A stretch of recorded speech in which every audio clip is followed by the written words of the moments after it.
Oh là là là là, eh oui.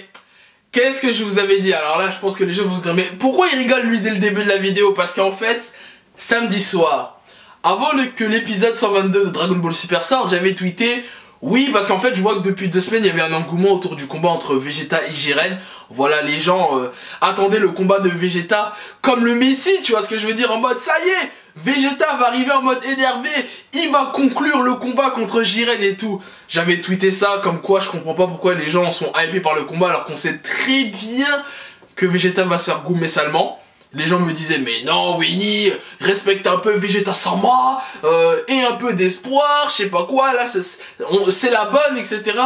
Et voilà, l'épisode 122 est sorti. Qu'est-ce que je vous avais dit? Hein? Depuis 1989, je sais plus combien, plus d'une vingtaine d'années depuis que la Vegeta est apparu pour la toute première fois dans Dragon Ball Z, voilà. Il a jamais remporté un combat. Voilà, que ce soit contre, même contre Goku, contre Freezer, Cell, Boo, même dans Dragon Ball Super, contre Freezer, Beerus, enfin... De toute façon, moi, depuis que j'ai vu le film Dragon Ball Z Fukatsu no F, où Vegeta n'a pas eu son heure de gloire contre Freezer, j'ai abandonné tout espoir qu'un jour Vegeta arrivera à battre quelqu'un. La seule personne qui bat, c'est C19. Ça, c'est un palmarès, hein, Vegeta. Non, au-delà de ça, sérieux. En plus, moi, je kiffe grave Vegeta, hein, franchement. Croyez pas que Vegeta, c'est un de mes personnages préférés de tout le manga confondu, tu vois. J'ai un grand respect pour le prince des Saiyans, le plus fier, tu vois ce que je veux dire. Mais là, faut... En fait, vous comprenez pas qu'en fait, Vegeta, il a un statut de passeur décisif. Voilà, c'est comme Kuroko qui fait la passe à Kagami, c'est comme Mbappé qui fait la passe à Neymar, c'est comme Iniesta qui fait la passe à Messi, tu vois, ce genre de rôle.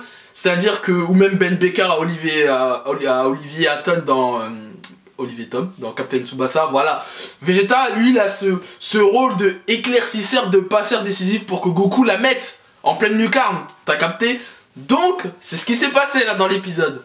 Mais avant de débriefer sur l'épisode, c'est ton Nakama Winnie en chakra et en vibranium. Je vous souhaite à tous une très bonne année 2018 parce que c'est ma première vidéo de l'année 2018 sur ma chaîne YouTube. Donc, je vous souhaite à tous une bonne année de réussite, le bonheur, la santé, surtout longue vie, amour pour ceux qui sont célibataires et qui cherchent encore l'amour.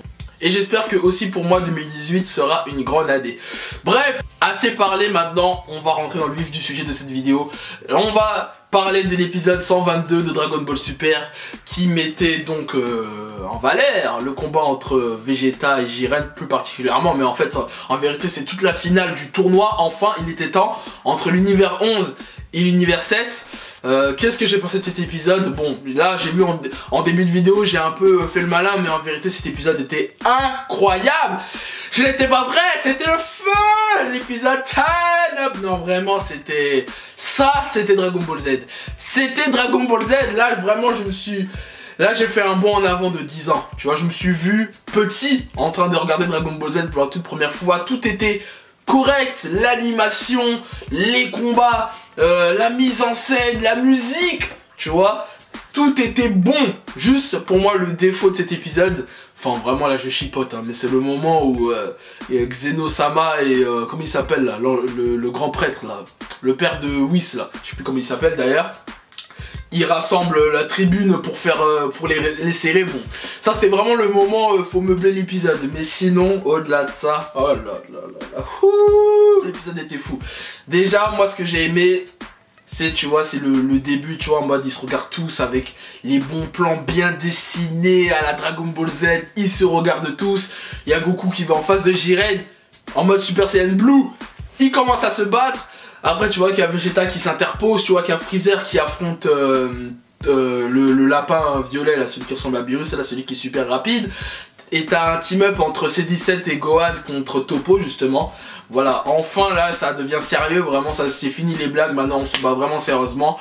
Et franchement le combat entre Vegeta et Jiren, bon, au-delà du fait que... Après, il a pas totalement perdu, hein, Vegeta. Bon, il a eu son petit moment de gloire, comme d'habitude. Voilà, tu crois qu'il va battre Jiren. Mais bon, après, à la fin, voilà, Jiren lui a mis...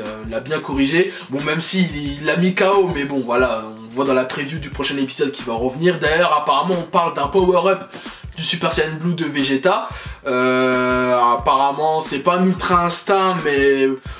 on dirait plus un Super Saiyan Blue 2, on va dire ça comme ça. Et puis ce moment où Vegeta voit à travers les coups de Jiren, tu vois, là ça m'a rappelé quoi? Ça m'a rappelé lorsque Seiya, donc dans Senseiya, aka les Chevaliers du Zodiac, affronte le Chevalier du Lion, où il découvre le 7ème sens. Donc vous disiez Vegeta Ultra Instinct, non! C'est Vegeta a éveillé le 7ème sens, tu vois, le Super Saiyan Blue 7ème sens, mon gars. Et ouais, tu vois, c'est un autre game. Et voilà, dans cet épisode il y a eu beaucoup de clins d'œil, ça m'a beaucoup rappelé le face à face avec contre Cell. Voilà, lorsque Vegeta se bat contre le Perfect Cell, la toute première fois, même il fait le Final Flash et tout, donc voilà, c'est un copier-coller même, hein, c'est même plus un clin d'œil.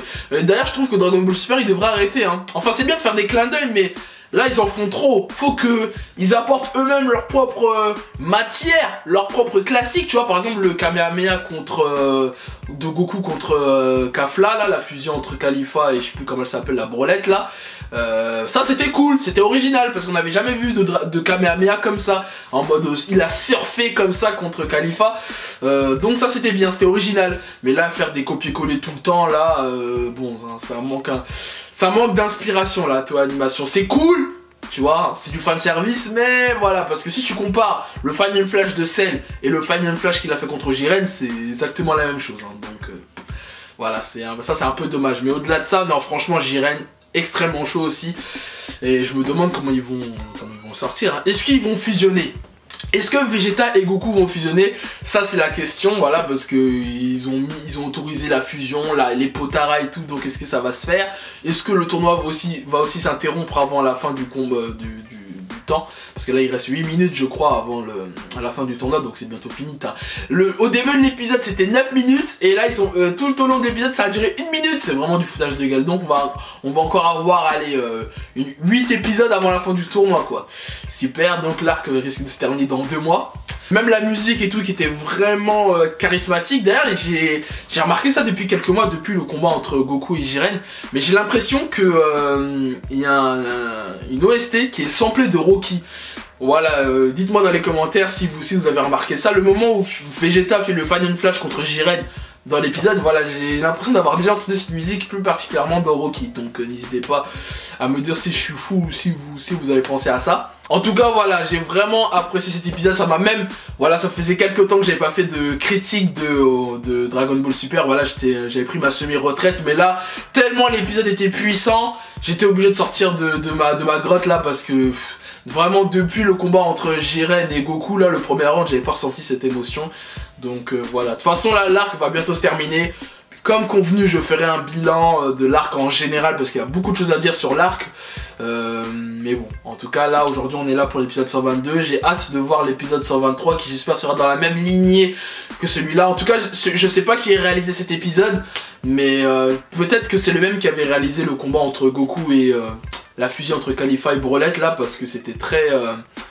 c'était le design un peu Dragon Ball Z était la même, donc j'espère que lui il va travailler un peu plus souvent, parce que vraiment il fait du bon taf le mec. Et franchement il nous a respecté. Donc voilà, en tout cas c'est tout ce que j'avais à dire de cet épisode. C'était mon avis du coup de l'épisode 122 de Dragon Ball Super. N'hésite pas à me donner ton avis dans les commentaires et à me suivre sur les réseaux sociaux Facebook, Twitter et Instagram, Winnie Sensei. D'ailleurs bientôt je vais commencer les lives sur Facebook. Donc vraiment allez liker ma page Facebook, de toute façon je vous informerai dès que les lives vont commencer, voilà. Voilà, c'est tout ce que j'avais à dire je pense pour l'instant. Donc en tout cas on va voir si dans le prochain épisode Vegeta va être respecté. Et sur ce, on se dit mon Nakama, au plaisir.